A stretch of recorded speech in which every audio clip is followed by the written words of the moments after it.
بسم الله والحمد لله والصلاة والسلام على رسول الله إن الحمد لله نحمده ونستعينه ونستغفره ونستهديه ونعوذ بالله من شرور أنفسنا وسيئات أعمالنا من يهده الله فهو المهتدي ومن يضلل فلن تجد له وليا مرشدا وأشهد أن لا إله إلا الله وحده لا شريك له وأشهد أن سيدنا وحبيبنا وعظيمنا محمد عبد الله اللهم صل وسلم وبارك على محمد وعلى آل محمد كما صليت وسلمت وباركت على إبراهيم وعلى آل إبراهيم إنك حميد مجيد. أما بعد إخواني أحييكم بتحية الإسلام وتحية الإسلام السلام. السلام عليكم ورحمة الله تعالى وبركاته. Alors, بادئ أديبا. أنا أخوكم في الله مراد حمزة. Je ne suis pas à Arles, je donne une conférence le dimanche soir. Je suis d'Aix-en-Provence. Je suis imam à Aix-en-Provence. Donc je fais mes Jumu'ah et imam à Aix-en-Provence et je donne des cours aussi à Aix-en-Provence et dans des instituts aussi, dans un institut ici à Avignon et ailleurs aussi en France. Je vais commencer par quelque chose. Donc je suis votre frère, on est tous pareils, Inch'Allah.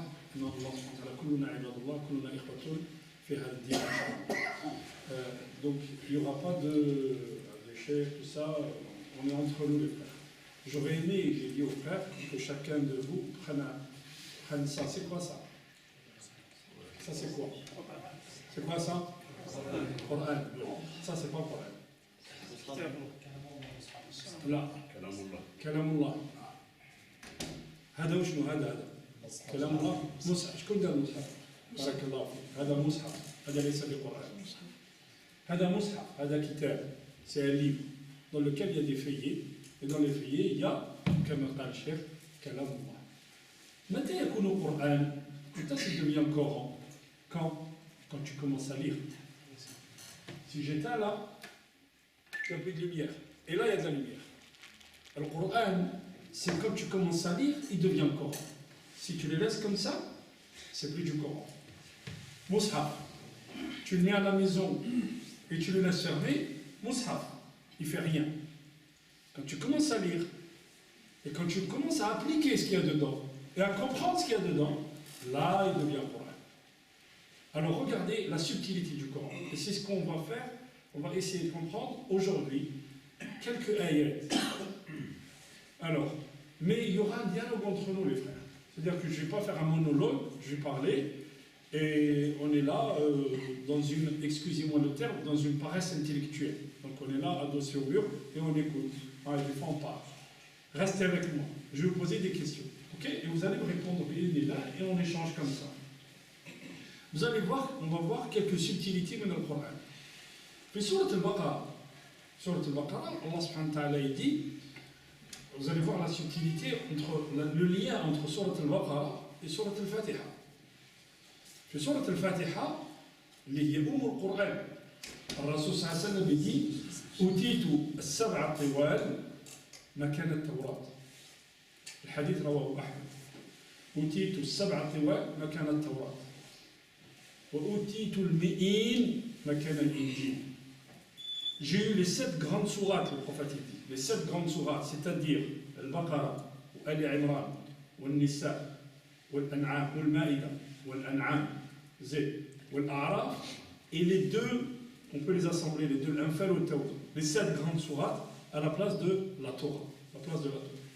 Tout ce qu'il y a dans la Torah, c'est 7 grandes sourates. Si vous lisez ces 7 grandes sourates, vous savez ce qu'il y a dans la Torah. Wa utitul mi'in makana al-Injil. J'ai eu Al-Mi'in, ce sont les sourates qui dépassent à peu près 100 ayats, sur le Kahf à peu près. Toutes les sourates qui sont à peu près 90-100 ayats, c'est Al-Mi'in. Et ça, c'est à peu près les évangiles. Les psaumes de David, c'est à peu près un hizb de la Coran. Wa Daoud kana yusriju khaylahu wa huwa yaqra'u az-Zabur. Daoud alayhi salam, il mettait les selles sur son cheval, hein, et en lisant le Zabur. Le Zabur, c'est à peu près un hizb. Combien on met pour lire un hizb? Et j'ai été préféré, le prophète il nous dit, la préférence qu'Allah subhanahu wa ta'ala a mis dans cette umma dans son Coran, c'est quoi le mufassal? Le décomposé. J'ai été préféré par le décomposé. Et le décomposé commence par Surat Qaf, qui est la Surat 50, jusqu'à Qul a'udhu bi rabbin nas. Les ulama vous disent, le Coran il dit Jama'a al-kutub as-samawiyya. qui a réuni tous les livres qu'Allah subhanahu wa ta'ala a descendus sur l'humanité. Tout le Coran, tout le Coran est résumé dans une sourate, une seule. Vous savez laquelle? Fatiha. Tout le Coran est résumé dans le Fatiha. Ou le Fatiha est résumé dans une ayah, le Fatiha, laquelle Iyyaka na'budu wa iyyaka nasta'in. Tout le Coran est résumé dans une surah, le Fatiha. Ce n'est pas le sujet aujourd'hui. Inch'Allah, on aura une autre occasion, on fera le Fatiha. Et vous allez voir les trésors qu'il y a dans le Fatiha et pourquoi Allah subhanahu wa ta'ala s'appelle le Fatiha. وَجَعَلَهَا al-Qur'an. Il en a fait de le Fatiha la tête, la mère du Coran. كل ما في القرآن مجموع في الفاتحة. والفاتحة elle est résumée dans quoi? إياك نعبد وإياك نستعين. Ibn al-Qayyim, il a écrit un livre qui s'appelle Le Sentier des Itinérants, Madarij as-Salikin. بين منازل, entre les stations de Iyyaka na'budu wa iyyaka nasta'in. Qu'est-ce que ça veut dire manazil بين Iyyaka na'budu wa iyyaka nasta'in? Vous avez vu qu'on répète Iyyaka na'budu wa iyyaka nasta'in minimum combien? 17 fois par jour. Quand tu dis Iyyaka na'budu wa iyyaka nasta'in, normalement, on acquiert une connaissance nouvelle d'Allah subhanahu wa ta'ala. Normalement, on acquiert une connaissance nouvelle d'Allah subhanahu wa ta'ala, et cette connaissance qu'on n'avait pas la veille, on l'a aujourd'hui. Et on monte dans la connaissance d'Allah subhanahu wa ta'ala. C'est ça ce que ça veut dire Iyyaka na'budu wa iyyaka nasta'in. Nous avons un rapport, les frères, avec le Coran qui est très très distant, je dirais, si ce n'est plus distant. Vous allez me dire, on ne comprend pas. Ce que me disent les élèves, on ne comprend pas. Mais vous allez voir, je vais vous donner des subtilités, vous allez voir. في سورة البقرة الله سبحانه وتعالى dit ألف لام ميم ذلك الكتاب لا ريب فيه. Alors regardez, dans cette ayah il y a un miracle. Vous pouvez imaginer que dans cette ayah ألف لام ميم ذلك الكتاب لا ريب فيه. Il y a un miracle, les ulama vous disent. Comment? D'abord Allah subhanahu wa ta'ala il utilise ذلك. Pourquoi ذلك? En arabe, on vous dit ذلك اسم إشارة للبعيد. C'est un pronom démonstratif pour quelque chose qui est lointain. اسم إشارة للبعيد. Pronom démonstratif pour quelque chose qui est lointain. Allah subhanahu wa ta'ala, quand il parle de l'kitab, il dit le kitab. C'est pour ça que je vous disais, c'est quoi ça? Vous m'avez dit Coran. Je dis non, c'est pas Coran. Parce que Allah subhanahu wa ta'ala dit le kitab. ذلك الكتاب. Il donne un pronom démonstratif pour quelque chose qui est lointain. Quand le Coran est descendu sur le prophète, est-ce qu'il était en kitab comme ça? Non. On l'a compilé après la mort du prophète. Et il était kitab où? Là-haut, c'est Lawh al-Mahfouz. C'est pour ça qu'Allah subhanahu wa ta'ala dit Dhalika, c'est quelque chose de lointain. Il n'est pas encore kitab. Mais quand Allah subhanahu wa ta'ala il parle du Coran, et sur l'Isra par exemple, il dit Inna hadha Al-Qur'an yahdi lillati hiya aqwam. Et sur l'Isra, Allah subhanahu wa ta'ala dit ce Coran, il guide vers ce qui est de meilleur. Ce Coran-là, il est là. Mais quand il parle du Coran, il est là, démonstratif, devant moi. C'est quoi la différence? Dhalika ba'id, hadha al-Qur'an, il est là devant moi. Vous avez vu? Alors, je vais poser une question. Excusez-moi. Qu'est-ce qu'il a dit l'imam? Pour voir ceux qui ont fait le Maghreb et ceux qui étaient ailleurs. Ajiba. Un jour, il y a quelqu'un qui a fait une ma'douba. Il a fait un repas. Il a dit à son fils, va ramener les gens qui font le Maghreb, ramène-les manger à la maison. Vous savez ce qu'il a fait, le fils? Il s'est mis devant la porte. Washkara l'imam. Allah alim. Washkara l'imam. Allah alim. Il en a eu 3 qui ont répondu à la question. Washkara l'imam, karata ça et ça. Quand vous venez avec moi à la maison, vous allez manger. Son père lui dit, attends, je t'ai dit les gens qui ont fait le Maghreb. Alors c'est eux qui ont fait le Maghreb. Tous les autres, leur tête était ailleurs. On n'aime pas cette question, les frères. Hein? Nous, quand on va au Hajj, quand on sort avec les étudiants, je leur dis, qu'est-ce qu'il a dit l'imam? Et au début, ils me disent, ils s'arrêtent. Pourquoi? Parce que leur tête était ailleurs. Ah, il y a je crois l'imam.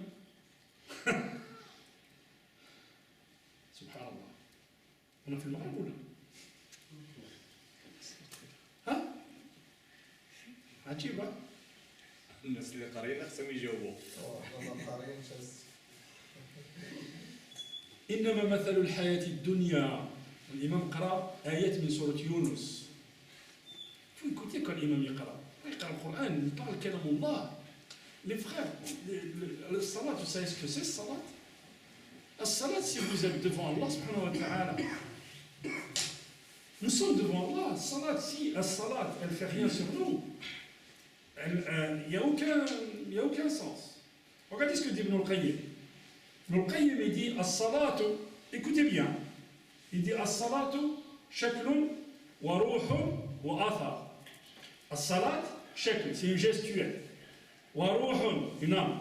Wa athar, conséquence. Un chèque, tu montes, tu descends, tu t'inclines, tu te prosternes. À la chèque. C'est une gestuelle, une façon de faire. Waruhun fi salat. C'est quoi ruh? La présence de ton âme, la présence de ton cœur, la présence de ton esprit fi salat. C'est une humilité, khushu'. Pourquoi? Parce que tu es devant l'éternel, tu es devant Allah subhanahu wa ta'ala. Et tu vas le rencontrer. Il va te questionner sur ta salat. Va te questionner sur ta salat. Comment tu peux avoir l'humilité? Il faut que tu comprennes ce que tu es en train de lire. Minimum, tu te concentres pour essayer de comprendre ce qu'a dit l'imam. Minimum. Je vous pose la question, qu'est-ce qu'il a dit l'imam? Là ou là. C'est pas grave. Il faut que tu concentres. Donc, on a dit, shaklun wa ruhun zid wa athar. Conséquences. C'est quoi les conséquences de salat? Deux choses. Deux choses, les conséquences de salat. Une sérénité qui descend sur toi. Sakina. Allah subhanahu wa ta'ala yunzil alayk. Sakina. Une sérénité qui descend sur toi. Et la deuxième, c'est quoi? Les conséquences. Inna salata tanha anil fahsha'i wal munkar. La salat est un bouclier contre les turpitudes et le mal. C'est-à-dire, quand tu fais salat, il est impossible que tu fasses salat et salat ne te dit quoi? Quand tu fais salat, vous avez vu, entre nous, on dit, regardez celui-là, il ment ou là il vole, zama, comme on dit, zama, il fait la prière, zama, il s'en dit. Ça veut dire quoi? Ça veut dire que sa prière ne l'a pas éduqué. Et donc il fait quoi? Il fait la gestuelle. Il monte, il descend. Vous avez vu? Il fait la gestuelle, il monte, il descend. Son cœur n'est pas présent. L'imam, il a lu des ayats. Si vous essayez de comprendre ce qu'il a lu, l'imam, vous tomberez. والطور والكتاب المسطور في رق المنشور والبيت المعمور والسقف المرفوع زين والبحر المسجور إن ربك لواقع. Ces ayats, quand on les a lus la première fois sur Omar al-Khattab, il tombait raide.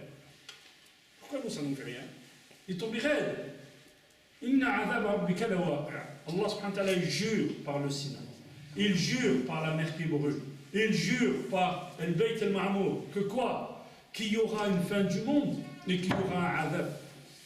Omar al-Khattab, il est tombé raide et 3 jours, les gens sont allés lui rendre visite. Vous voyez la différence entre nous et eux. Entre nous, comment on reçoit le Coran et comment ils le reçoivent. Alors, je vais vous choquer encore un peu. Sahaba, combien à la mort du prophète, des compagnons qui connaissaient le Coran par cœur? Tout le Coran par cœur. Combien? Vous savez? 7. Ouais, 4. 4 Sahaba connaissaient le Coran par cœur. Les autres ne connaissaient pas le Coran. Et pourtant, ils ont ouvert le monde. Combien chez nous, aujourd'hui, beaucoup de gens connaissent le Coran par cœur. Et pourquoi il n'y a pas de changement dans notre société? Parce qu'on ne comprend pas la profondeur du Coran. L'imam, il a lu ayat azima min surat Yunus. Innama mathalul hayati dunya. Il nous donne l'exemple. Allah subhanahu wa ta'ala, il nous parle de quoi? El hayati dunya, la vie ici-bas, c'est comme de l'eau. Et les ulama vous disent, pourquoi Allah subhanahu wa ta'ala, il compare la vie ici-bas à l'eau? Pourquoi? Regardez bien. Il compare la vie ici-bas à l'eau parce que l'eau, il prend plusieurs formes. Et la vie ici-bas, elle peut prendre plusieurs formes. Il y en a, la vie, elle a élevé. Il y en a, la vie, elle a descendu. Et l'eau, c'est pareil. Il peut être là, comme il peut être dans une bouteille, comme il peut être dans un autre récipient. L'eau, s'il déborde, c'est une inondation catastrophique. S'il n'y en a pas assez, on meurt. La dunya, c'est la même chose. La dunya, la tratalik, c'est aller au-dessus, c'est elle te prend le cœur et la tête, tu es fichu. C'est comme une inondation. Et si tu n'as pas assez, tu peux mourir. Et dunya, c'est juste ce qu'il faut, de l'eau, juste ce qu'il faut. Tu as vu, quand tu as soif, tu bois de l'eau, à un moment donné, tu t'arrêtes. Dunya, il faut la prendre comme ça. Zé, l'eau, là, il y a il ne reste pas. Soit il s'évapore, soit il change, soit on le met, on arrose avec, soit on le lave avec. Donc il ne reste pas. Vous avez vu? C'est ce qu'il a lu l'imam. Mais bien sûr, notre tête, elle était. C'est exactement ce qu'il a lu l'imam. Où est-il? Il est là-bas. Barakallahu fi. قرأت سورة يونس؟ نعم بارك الله فيك. حتى إذا أخذت الأرض زخرفها وزينت وظن أهلها أنهم قادرون عليها. Quand la terre, حتى إذا أخذت الأرض زخرفها, quand la terre, elle s'embellit et elle prend toutes les parures qu'il faut. وظن أهلها, et les gens de la terre, أهلها, الها هنا, le pronom الها, il revient sur qui? أهلها. C'est qui? C'est ceux qui adorent la vie ici. Non, ceux qui adorent la vie ici-bas, ceux qui sont attachés à la terre. Allah subhanahu wa ta'ala dit, les gens qui sont attachés à la terre, ils pensent qu'ils sont éternels.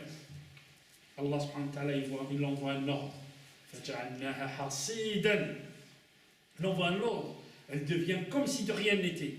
Vous avez vu, quand on a récolté, quand on a semé le blé, on a récolté à la fin la moisson. Qu'est-ce qui reste? Rien. Dunya, c'est comme ça. Quand Allah subhanahu wa ta'ala, il donne l'ordre, parce que certains pensent que quand ils ont atteint un certain niveau de dunya, c'est bon. Kalla innal insana la yadra an ra'ahu istaghna. J'aurais aimé que vous ayez un mushaf avec vous, comme ça on voit. Bon. Après, qu'est-ce qu'il dit Allah subhanahu wa ta'ala? Wallahu yad'u ila dar as-salam. Hajib, Coran. Allah subhanahu wa ta'ala appelle à la demeure de salam, de la paix. Qu'est-ce qui te fait peur ici, fi dunya? La finitude. Tu as peur que le ni'ma dans laquelle tu es, elle part. Allah subhanahu wa ta'ala, il te dit, si tu es dans le droit chemin, il t'appelle d'être sur le droit chemin. Pourquoi? Il va t'appeler dans une maison où tu auras la paix intérieure. Où tu auras la paix que rien ne finira. C'est quelle dar, c'est quelle maison? C'est chez lui, fil Jannah. Allah subhanahu wa ta'ala te dit, ne t'attache pas à cette dunya. Pourquoi? C'est une jouissance éphémère. C'est ce qu'il a lu l'imam. Il a lu l'imam fil Maghrib. Vous voyez notre rapport au Coran, les frères? Vous voyez? Bon. Allah subhanahu wa ta'ala yad'u ila dar as-salam. Il t'appelle à l'apaisement, à la paix, à un endroit où quand tu auras la chose, tu ne finiras jamais. Ça ne finira jamais. Puis surat Taha, Allah subhanahu wa ta'ala il dit au prophète, regardez ce qu'il lui dit. Il lui dit وَلَا تَمُدَّنَّ عَيْنَيْكَ إِلَى مَا مَتَّعْنَا بِهِ أَزْوَاجًا مِّنْهُمْ زَهْرَةَ الْحَيَاةِ الدُّنْيَا لِنَفْتِنَهُمْ فِيهِ وَرِزْقُ رَبِّكَ خَيْرٌ وَأَبْقَى. Et après il lui dit وَأْمُرْ أَهْلَكَ بِالصَّلَاةِ زِدْ وَاصْطَبِرْ عَلَيْهَا زِدْ لَا نَسْأَلُكَ رِزْقًا نَحْنُ نَرْزُقُكَ. Ajib. Allah subhanahu wa ta'ala il dit au prophète, mais le prophète est mort. Il dit à qui maintenant? Allez, je vais vous poser une question. Avant de revenir à cette aille, je vais vous poser une question.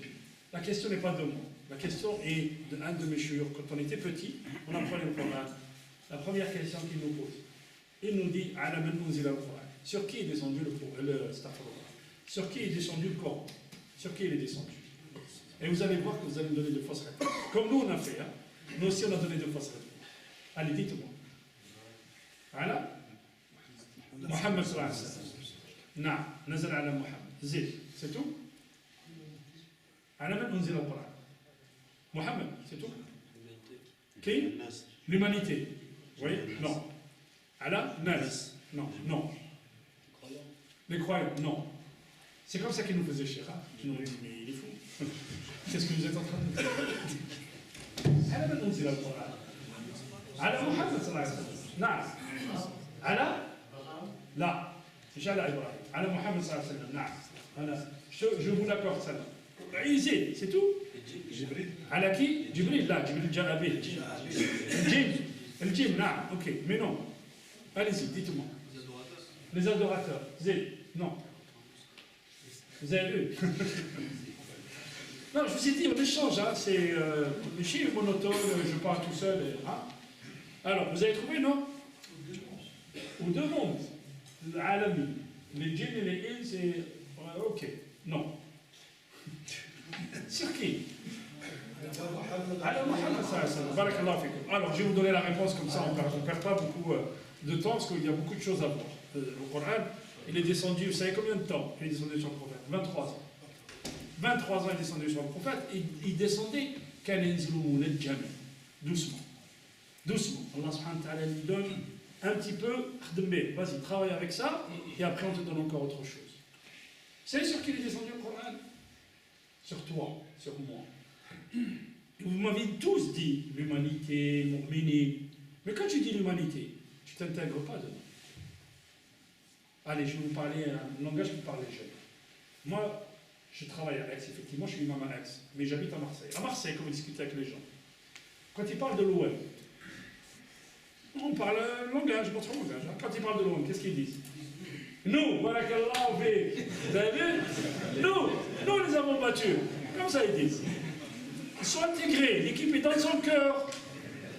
Mais vous, quand je vous ai demandé au Coran sur qui il est descendu, vous m'avez dit sur les croyants. Et vous êtes quoi? Vous n'êtes pas les croyants? Barakallah, tu vois? Donc, à la même le Coran, il est descendu sur vous. Quand vous lisez Ya ayyuhalladhina amanu, dans l'oreille, il est bien, écoute.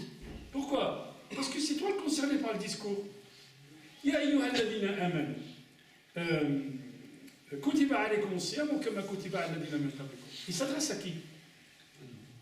À qui? Barakallahu fik. Donc quand Ramadan il arrive, tu fais quoi? Tu jeûnes, on est d'accord. Tu appliques l'aya qui est là, on est d'accord. Quand Allah subhanahu wa ta'ala qala wassayna al-insana biwalidayhi, il s'adresse à qui? À toi. عندك والدين ولا لا? Tout le monde, nous avons tous des walidayn. Donc le Coran il descend. C'est qui? C'est pour les autres. Quand je le lis, je suis le premier concerné. Si tu n'as pas cette attitude, tu n'as pas compris le message du Coran encore. Je dis bien encore. Parce que le Coran, c'est un éternel recommencement. Ya ayyuhal insan, innaka kadihun ila rabbika kadhan famulaqih. Tu es en train de cheminer vers ton Seigneur, tu es en train de marcher, de cheminer. Le cheminement vers Allah nécessite que tu apprennes tout le temps. Et que tu apprennes. Allah subhanahu wa ta'ala n'a pas descendu ça comme ça. Il l'a descendu, effectivement, pour l'humanité. Mais le premier concerné, c'est moi. Il ne suffit pas d'avoir une lecture comme ça, évasive, où je lis juste l'ahram. Allah subhanahu wa ta'ala dit Afala yatadabbaruna al-Qur'an am ala qulubin aqfaluha. Ou bien leurs cœurs sont scellés. Pourquoi ils ne méditent pas le Coran? Est-ce que leurs cœurs sont scellés? Et en fait, Allah subhanahu wa ta'ala, il l'a descendu pour que tu comprennes le sens qu'il y a derrière. Et je peux rester avec vous, Wallahi ya billah. On a un cours dans l'institut, on a un cours qui s'appelle Ulum al-Qur'an, les sciences du Coran. On apprend comment il est descendu, l'ayat, pourquoi Allah subhanahu wa ta'ala s'appelle Surah, pourquoi il l'a appelé ayat, quels sont les ayats qui sont descendus, la nuit, le jour, quel sens a dans cette ayat. Les étudiants, ils en redemandent. Pourquoi? Parce que tu découvres ce que c'est le Coran exactement. On découvre vraiment ce que c'est le Coran. Je vous ai parlé de Surat Taha à l'instant. Mais avant d'aller à Surat Taha, on va aller à Surat Al-An'am. Et Surat Al-An'am, في سورة الأنعام الله سبحانه وتعالى يقال لإبراهيم عليه السلام.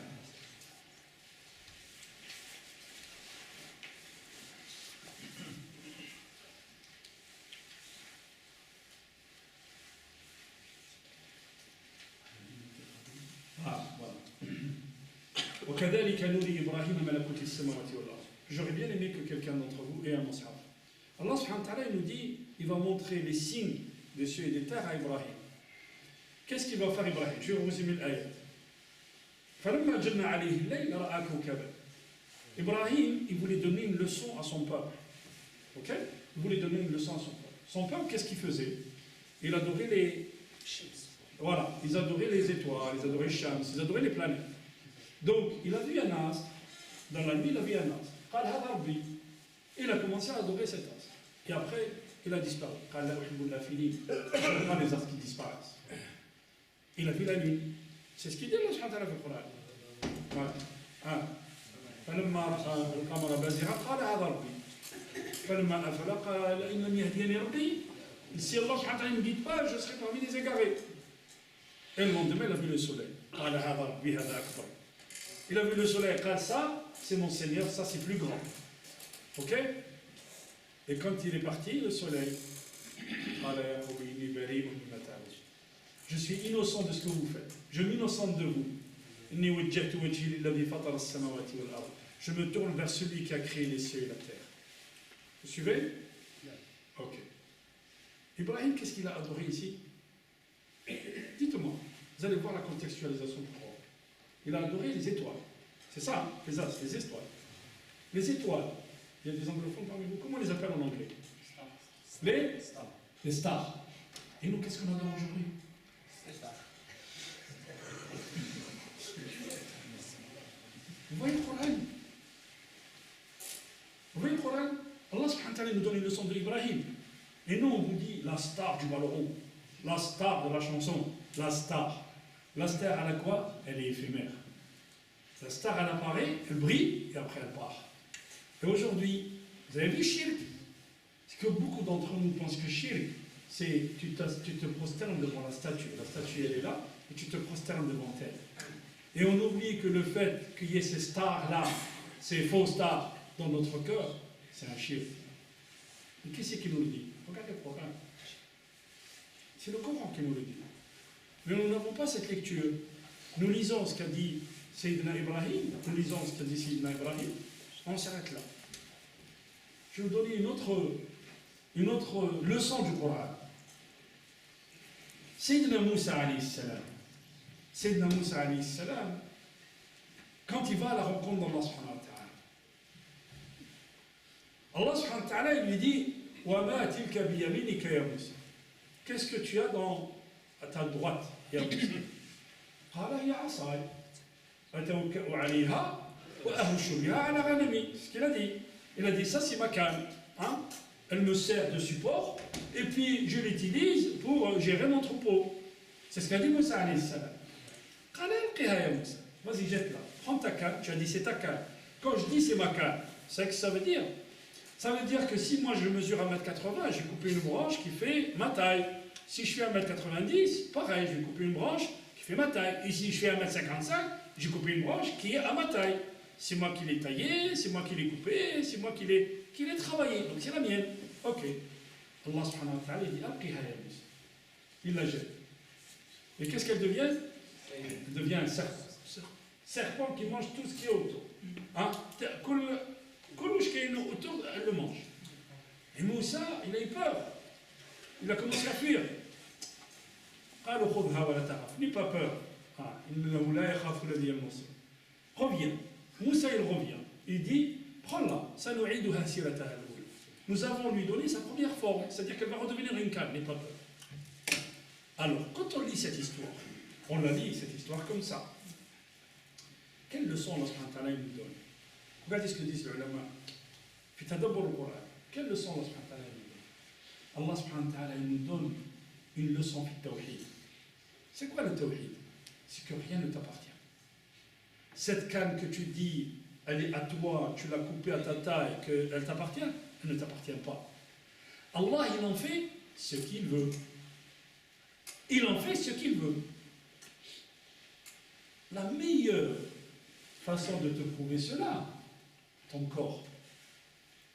Ton corps que tu possèdes et que tu vois vieillir tous les jours dans le miroir, tu ne peux pas revenir en arrière. Tu vois les cheveux blancs qui arrivent, tu ne peux pas revenir en arrière. Tu vois les cheveux qui descendent, qui tombent là, hein, tu ne peux pas revenir en arrière. Tu prends de l'âge et tu ne peux pas revenir en arrière. Et ça ne t'appartient pas. Ça appartient à qui? Allah. Vous avez vu? Et tout ce que tu possèdes, ça ne t'appartient pas. Et dépensez de ce qui vous a mis gestionnaire. Je vais vous raconter une histoire. Il y a quelques jours, il y a un savant qui a raconté une histoire qui est parue dans les journaux. Regardez comme quoi on ne possède rien. Il y a un milliardaire chinois qui est mort dernièrement. Il a laissé sur son compte, vous savez combien?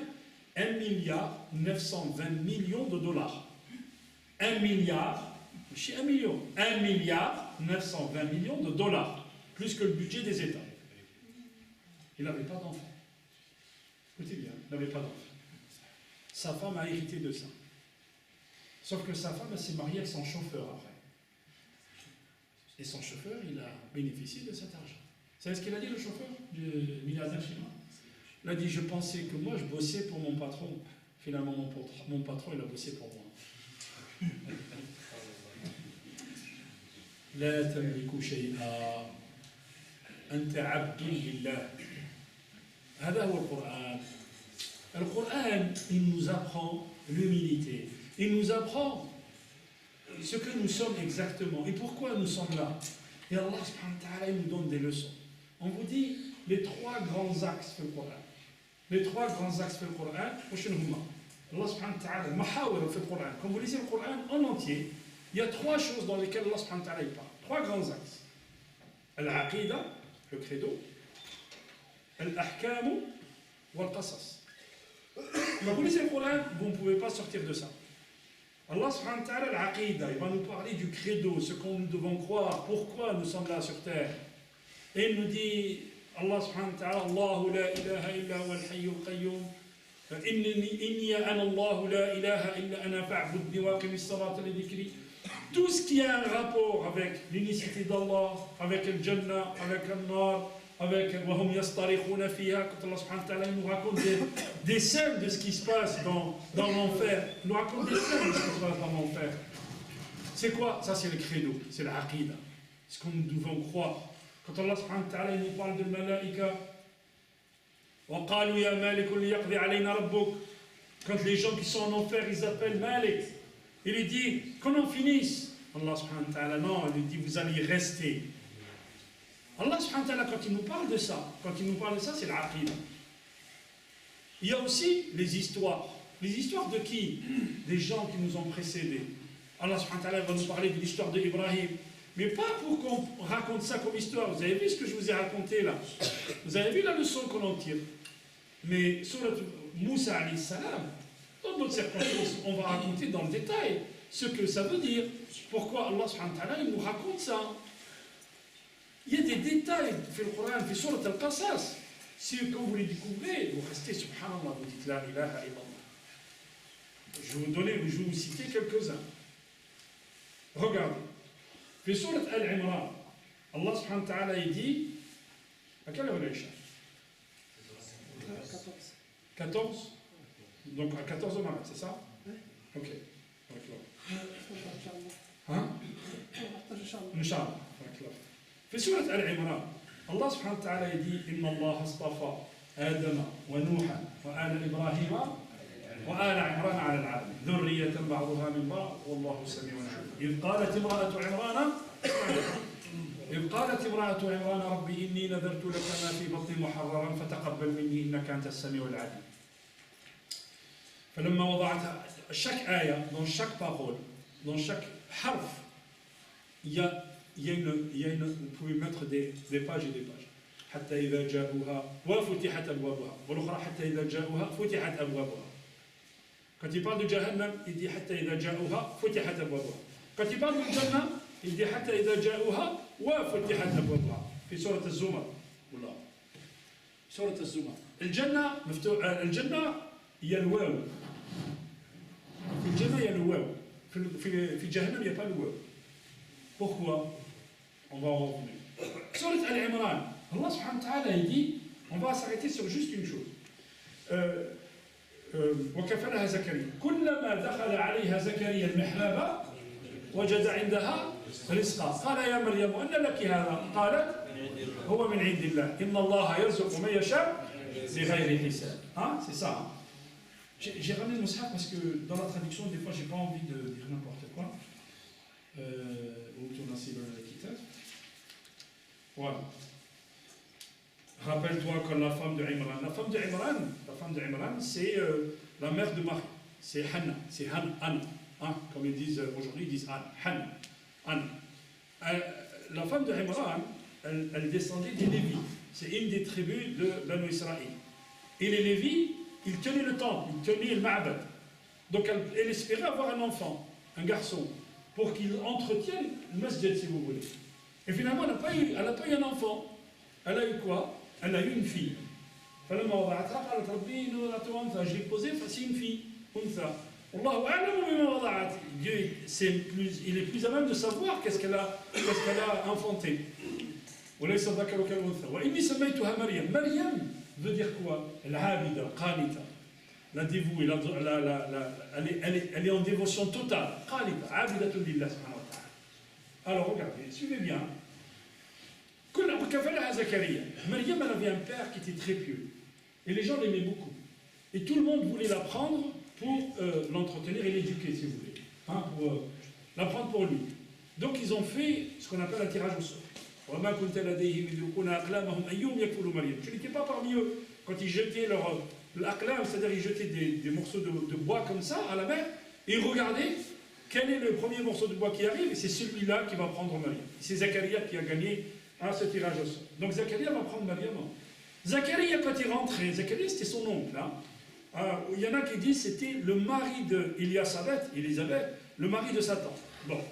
Zacharia, il rentrait, le mihrab, il trouvait un risque. Il trouvait quoi? Il trouvait la nourriture, les fruits d'hiver en été et les fruits d'été en hiver. Zacharia. D'où vient cette nourriture cerise? Allah subhanahu wa ta'ala, inna Allah yarzuqu man yasha bighayri hisab. Allah il donne à qui il veut, bighayri hisab, sans compter. Suivez bien. Hadith fi surat Al-Imran. Fi surat Maryam, si vous lisez surat Maryam, Allah subhanahu wa ta'ala il dit à Maryam, فجاء المخاض إلى جذع النخلة قالت يا ليتني مت قبل هذا وكنت نسيا منسيا فناداها من تحتها ألا تحزني قد جعلنا ربك تحتك سريا زد وهزي يتساقط عليك رطبا جنيا فناداها من تحتها. Il l'a appelé d'en bas. Qui c'est qui l'a appelé? Il y en a qui disent c'est Isa alayhi salam, il y en a qui disent non, Jibril. Jibril il l'a appelé. فناداها من تحتها ألا تحزني قد جعل ربك تحتك سريا وهزي إليك بجذع النخلة. Il lui dit, Allah subhanahu wa ta'ala, il a mis un cours d'eau en bas, ok? Et puis toi, tu secoues l'arbre. Secoue l'arbre, va descendre sur toi, Rutab Juniya. Et ça, c'est le grand délire, mais dans le Coran, que Isa alayhi salam, il est allé en décembre. Parce que Rutab, c'est quoi Rutab? C'est Tamr, c'est les dates. Et les dates, c'est pas en décembre. Les dates, c'est quand? C'est le Kharif, c'est en octobre. C'est entre septembre et octobre. Donc, Allah subhanahu wa ta'ala, il dit, tire l'arbre, et tu vas avoir des dates qui vont tomber sur toi. Vous suivez? D'accord. Puis, Al-Imran, Zacharia, quand il rentrait, elle recevait le risque. Là, elle est en plein makhab, elle est dans les tourments de l'accouchement, elle est en train d'accoucher, et Allah subhanahu wa ta'ala dit tire. Coran, hein? Chaque mot a son sens. Allah subhanahu wa ta'ala dit tire. Vous suivez? D'accord, tire. Elle est en adoration, il lui ramène le risque. Là, elle va enfanter, il lui dit tire. Pourquoi? Pourquoi? Oui. Pourquoi? Parce que là, c'est l'adoration qu'il adore. Oui. Et là, c'est pour affronter, pour lui donner. Et pourquoi il ne descend pas sur elle directement? Voilà. Et pourquoi il ne descend pas sur elle directement? Comme il lui a donné quand elle était en adoration. Allez, la subtilité. Regardez la subtilité. C'est pas mes paroles, les frères. C'est pas les paroles de l'ulama. Je vous transmets juste la parole de l'ulama. Regardez ce que disent les ulama. Maryam alayhi salam, le fait qu'elle s'appelle Maryam, la dévouée, elle est en dévotion. D'ailleurs, quand elle a eu l'annonciation, ce que les chrétiens ils appellent l'annonciation,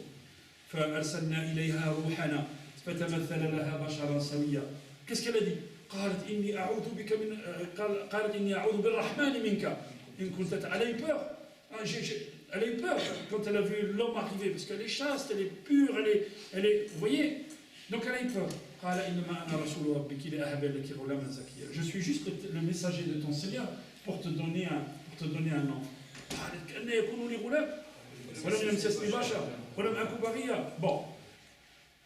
Bon, regardez ce que dit Ibrahim. Elle était en dévotion totale. Allah subhanahu wa ta'ala, Allah lui descendait. Quand elle a eu le bébé dans son ventre, certaines de ses pensées allaient au bébé. Et ce qui est normal, c'est une maman. Vous suivez? Certaines de ses pensées. Donc plus certaines de ses pensées étaient pour son bébé et n'étaient pas pour Allah, Allah lui dit fais l'effort et il va descendre sur toi. C'est quoi la leçon pour nous, Ibrahim? Plus tu te dévoues à Allah, plus Allah il te facilite le risque. Plus tu te dévoues à Allah, plus Allah subhanahu wa ta'ala te facilite le risque. Plus tu dis toi après, et bien Allah subhanahu wa ta'ala te laisse après. Abdi, anta turidu wa ana uridu, wa la yakunu illa ma urid. In ata'tani fi ma urid, a'taytuka ma turid. Wa in asaytani fi ma urid, at'abtuka fi ma turid, wa la yakunu illa ma urid. Allah subhanahu wa ta'ala, hadith Qudsi, il dit mon serviteur, toi tu veux et moi je veux. Et il n'y aura que ce que Allah subhanahu wa ta'ala veut. Si toi tu m'obéis dans ce que je veux, je te donnerai ce que tu veux. Si toi tu me désobéis dans ce que je veux, je te fatiguerai dans ce que je veux. Dans ce que tu veux, pardon. Je te fatiguerai dans ce que tu veux et il n'y aura que ce que je veux. Wallah, j'avais des personnes qui me disent, moi je ne peux pas faire ce subhanallah. Pourquoi? Le boulot, tout ça. Oui. Alors on lui explique, je reste avec lui, je dis ça prend 5 minutes, quand tu arrives au boulot, cherche un coin, fais ta prière. Non, il fait sort quand il rentre à la maison à 15h. Je dis, tu ne respectes pas Allah. Tu ne respectes pas Allah, parce qu'Allah subhanahu wa ta'ala il a mis des horaires pour as-salawat, au Coran al-Fajr. Inna Coran al-Fajr kana mashhouda. Par qui? Les anges. Les anges sont là, ils écoutent l'imam qui récite. Les anges de nuit, les anges de jour. Yatadawalu alaykum malaikatun bil-layli wa malaikatun bin-nahar. Il y a des anges de nuit, des anges de jour qui viennent. Ils se rencontrent comme Salat al-Fajr. Alors reste là, il faut que tu sois là. Il n'est pas là. Et bien vous savez quoi les frères? Il gagne un salaire, mais il est tout à découvert. J'ai dit, tu veux qu'Allah y mette la baraka? Fais ce qu'Allah subhanahu wa ta'ala te dit, et tu verras. Et regardez le Coran, ce qu'il nous apprend.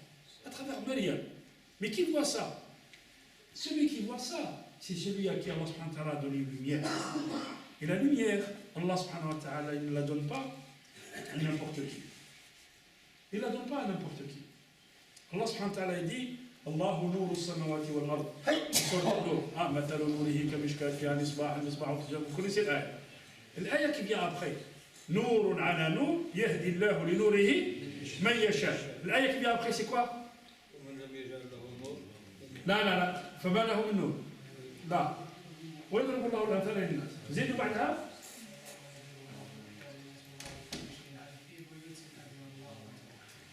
في بيوت أذن الله أن ترفع. Allah subhanahu wa ta'ala il parle de Nour, comment le Nour il fonctionne, comment bon, il parle du cœur de mu'min, hein? Et après il dit في بيوت أذن الله أن ترفع. Il parle de qui? Il parle de message.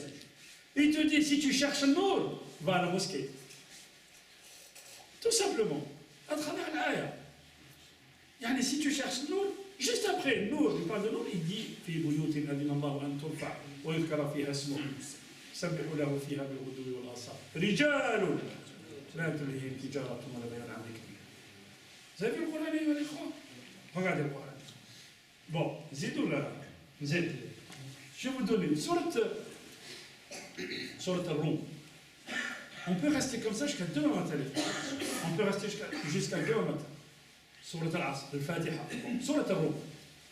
Alif Lam Mim Zid. غلبت الروم. زين. وهم من بعد غلبهم في بضع سنين. Bon. هذا العلماء يقول لك ça c'est un miracle. C'est un miracle. À plusieurs manières, à plusieurs façons. Pourquoi c'est un miracle? D'abord, il va parler de quelque chose qui va se passer dans quelques années. Pourquoi le prophète? S'il n'était pas prophète, comment il peut s'aventurer à dire que dans quelques années, parce que qu'est-ce qui s'est passé en fait? Il y a une bataille entre Rome. Rome ici c'est les Byzantins. Les Byzantins c'est le royaume, c'est les chrétiens d'Orient. Vous savez que les chrétiens, à Constantin, Il est parti de Rome. Il y avait l'Empire romain. Il est parti de Rome. Il cherchait une capitale pour son empire. Et il s'est installé à Constantinople, Istanbul aujourd'hui. Hein?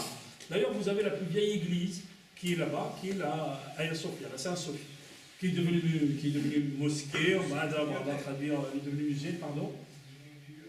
Non, c'est un musée aujourd'hui. On la visite. Vous pouvez la visiter, elle est en face de la mosquée bleue. C'est un musée. Donc il y a des touristes dedans. Ouais. Mais elle était à mosquée à un moment, et c'est, comment il s'appelle, celui qui a mis 1924. Bon, c'est bon. On ne parle pas de lui à la mosquée. Okay. Comment? Bon, c'est pas grave. Donc, on revient à l'essentiel. Ok. Donc la Sainte-Sophie, Hagia Sophia, est devenue maintenant musée, après être, en 1453, elle est devenue mosquée. Bon. Les Byzantins étaient là. Ok? Le Rasoul sallallahu alayhi wa sallam, il leur a dit, ça tuftahu al-Constantiniya, ça tuftahu al-Constantiniya. C'est-à-dire, un jour viendra, et vous allez prendre le Constantinople. Je ne sais pas si vous êtes allé à Constantinople, Istanbul. Quand vous voyez les vieux remparts de la ville, des murs comme ça, vous avez des forteresses, des murs comme ça, 60 mètres, deuxième mur, 60 mètres, troisième mur, 60 mètres, quatrième mur. Imprenable. Et malgré ça, Mohammed II, Mohammed al-Fatih, il a pris cette ville. Enfin bon, pareil, hein, c'est de l'histoire, il faut revenir. Abu Ayyub al-Ansari, il allait jusqu'à là-bas, il est mort aux portes de Constantinople. Bon. Allah subhanahu wa ta'ala parle des Byzantins. Byzantins, ils étaient, mais presque en dislocation. Leur empire, il allait tomber en désuétude. Il y avait une bataille qui s'est passée, qui s'est produite en 622, je crois, entre les Byzantins et les Perses. Les Perses, c'est à peu près l'Iran et l'Irak aujourd'hui. Hein. Bon, la Mésopotamie un peu. Et entre l'Iran et les Perses. C'était les deux grands empires à l'époque. Et qui a pris le dessus? C'est les Perses. Allah subhanahu wa ta'ala dit, les musulmans étaient, affectés par la défaite des chrétiens. Pourquoi?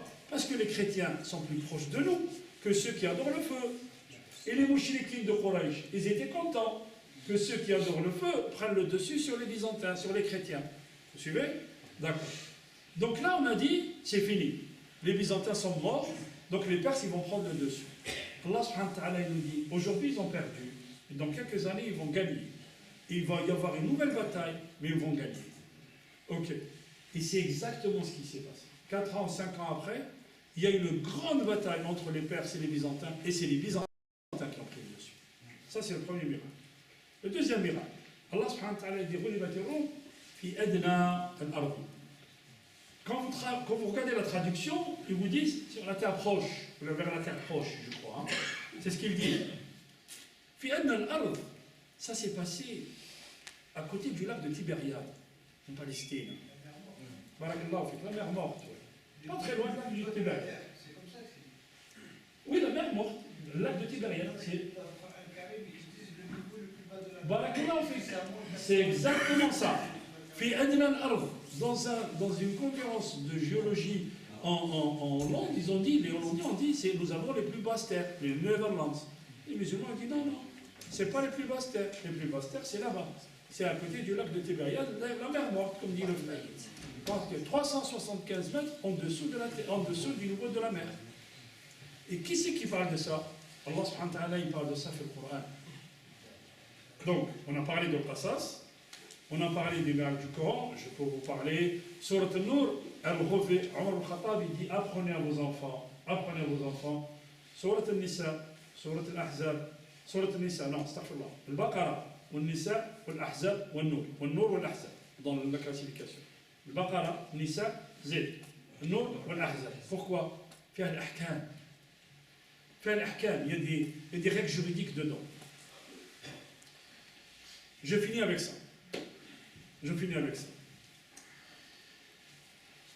نعم. تفضل. انت على النار وعلى الجنه كيف ترجع؟ انا نسمعها ان شاء الله. النار والجنة. لا تكلمت قلت ايش كاين الواو والفتح. الواو. الله يبارك. Il y a des gens qui écoutent, hein, ما شاء الله. واو الشفاعة يسموها. سموها واو الشفاعة. Ça veut dire quoi? حتى إذا جاءوها quand Allah subhanahu wa ta'ala parle des مجرمين il dit حتى إذا جاءوها فتح لا المجرمين فتحت أبوابها جهنم لا يسلم فيهم les attend. Mais le Jannah non, le Jannah elle est fermée. Qui va l'ouvrir? Qui est la clé du paradis? C'est le prophète. وفتحت أبوابها. الواو هنا العلماء يسموها واو الشفاعة. C'est le prophète, c'est l'intercession du prophète qui va ouvrir le paradis. Vous avez vu? Un terme, une lettre. Mais ça change complètement le sens. Ça donne un autre sens à l'ayah. Sur le passage. Alors attendez. De quoi je voulais parler? Non, non, c'est lui qui m'a amené le web. Je n'ai pas parlé de web. Non, là, on est entre nous, les frères. De quoi je voulais parler? عمر بن الخطاب آية الأربع. Ah, c'est dans le oui, oui, oui. Omar ibn Khattab, il dit, apprenez à vos enfants, voilà. Oui, voilà ce que je voulais dire. Là, là, là.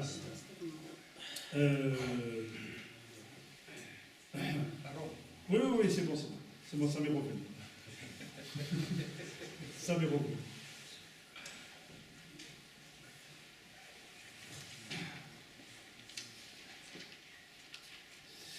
Allah subhanahu wa ta'ala, je vous raconte une histoire qui est arrivée à Omar ibn Khattab. Allah subhanahu wa ta'ala, في القرآن في سورة البقرة الآية 233 je crois 234 il dit والوالدات يرضعن أولادهن حولين كاملين لمن أراد أن يتم الرضاعة. Ce qu'on ne sait pas, il va les croire, parce que le Coran, il est descendu il y a 14 siècles. Allah subhanahu wa ta'ala nous donne des vérités qu'on vient juste de comprendre aujourd'hui. Écoutez bien, Allah subhanahu wa ta'ala nous dit la meilleure façon d'élever un enfant, c'est le lait maternel. Mais il dit aussi, il dit, c'est 2 ans complets, pour celles ou ceux qui veulent aller jusqu'au bout de l'allaitement. Alors on vous dit que l'allaitement c'est quelque chose de... c'est le meilleur remède pour l'enfant contre tout. Ça ne peut... En fait, il y a, par exemple, dans le lait maternel, il y a 14 éléments. La science aujourd'hui a pu reproduire 7 éléments du lait maternel. 7 autres n'existent pas dans le lait industriel. On vous dit que quand la maman elle mange des bananes, le lait il a le goût de la banane. Quand elle mange des oranges, le lait il a le goût de l'orange. Quand elle mange des fraises, le lait il a le goût de la fraise. Autrement dit, le bébé, il change de goût à chaque fois que la mère elle change autre chose. Alors que le lait industriel, il mange des pâtes mesquines tous les jours. Vous avez vu? Subhanallah. Autre chose, quand l'enfant est malade, la maman développe des anticorps. Le lait n'a pas la même texture. Et vous savez, on a fait des expériences. On a passé des bébés là-bas et la maman là. Et un bébé là et la maman là. Dans des hôpitaux anglais. Hein. Et on a vu que dès que le bébé commence à pleurer, le lait il monte dans la poitrine de la maman. Subhanallah. Adib, hein. Bon. Hadi l'aya, qui comporte 4 lignes à peu près, l'imam al-Qurtubi, il en tire 18 règles juridiques. 18 règles juridiques de cette aya. Vous imaginez les frères? Bon. Omar ibn Khattab, il reçoit quelqu'un. Il y a quelqu'un qui vient se plaindre. Il lui dit, je viens de me marier il y a 6 mois en arrière. Et ma femme, elle est enceinte. Enfin, ma femme, elle vient de déposer, d'accoucher d'un bébé. Vous voyez? D'accoucher d'un bébé. Il dit, le bébé n'est pas à moi. Omar ibn Khattab, qu'est-ce qu'il fait? Il réunit les sahaba. Il dit, devant une asile, un problème. C'est quoi le problème? Le problème, c'est que le gars, il vient, il dit que ça fait 6 mois qu'il s'est marié. Et regardez bien, et il vient d'avoir un bébé.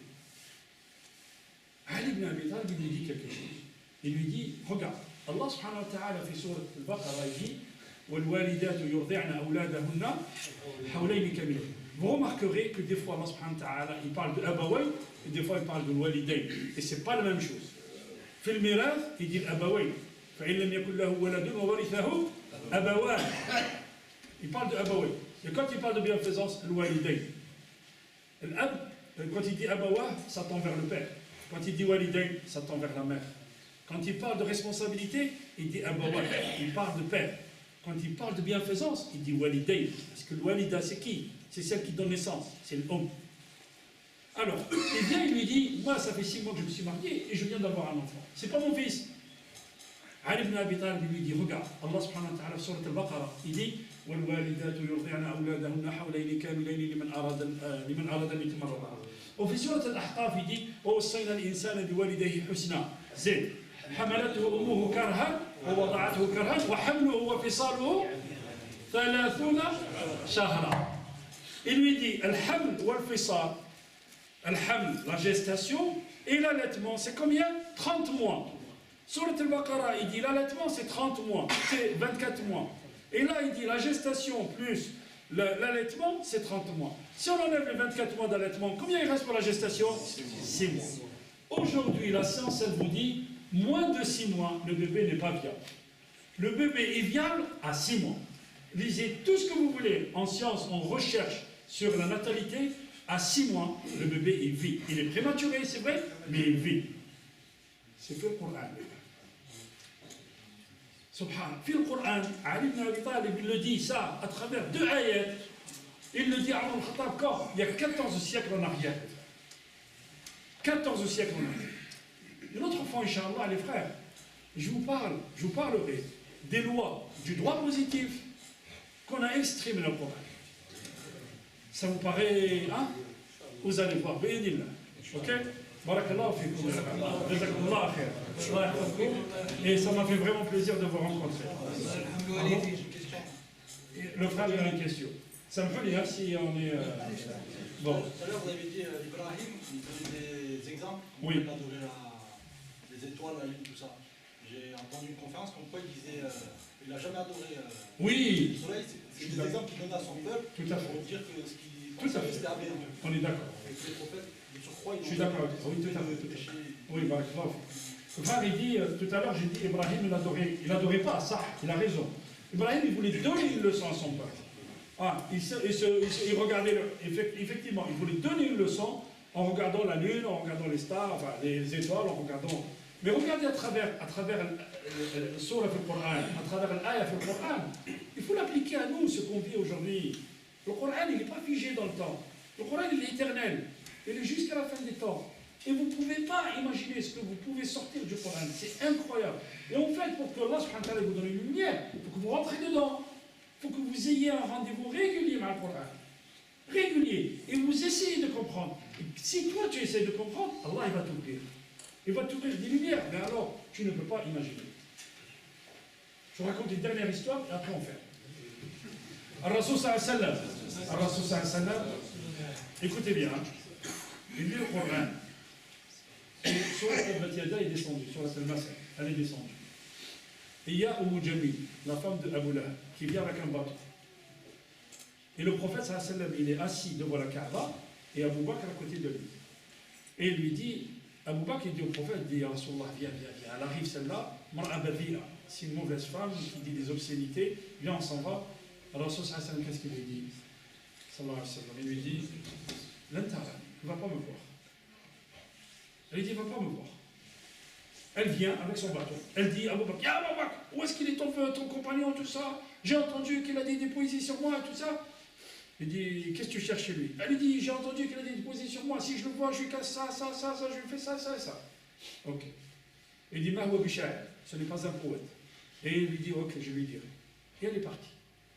Abu Bakr, il se tourne vers le prophète, il dit, Ya Rasulallah, l'intara, il ne t'a pas vu.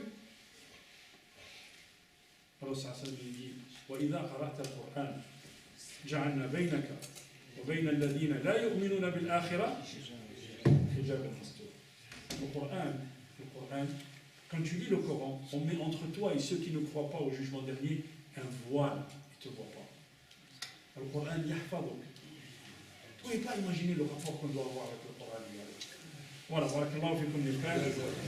اللهم اهدنا فيمن هديت وعافنا فيمن عافيت وتولنا فيمن توليت وبارك لنا فيما اعطيت وقنا شر ما قضيت انك تقضي ولا يقضى عليك انه لا يذل من وليت ولا يعز من عدل تبارك ربنا وتعاليت يا ذا الجلال والاكرام اللهم اقسم لنا من خشيتك ما تحول به بيننا وبين معصيتك من اليقين ما تهون به علينا مصائب الدنيا متعنا باسماعنا وابصارنا وابداننا ابدا ما احييتنا واجعله الوارث منا واجعل ثارنا على من ظلمنا وانصرنا على من عادانا ولا تجعل الدنيا أكبر همنا ولا مبلغ علمنا سبحانك اللهم وبحمدك أشهد أن لا إله إلا أنت نستغفرك ونتوب إليك سبحان ربك رب العزة عما يصفون وسلام على المرسلين الحمد لله رب العالمين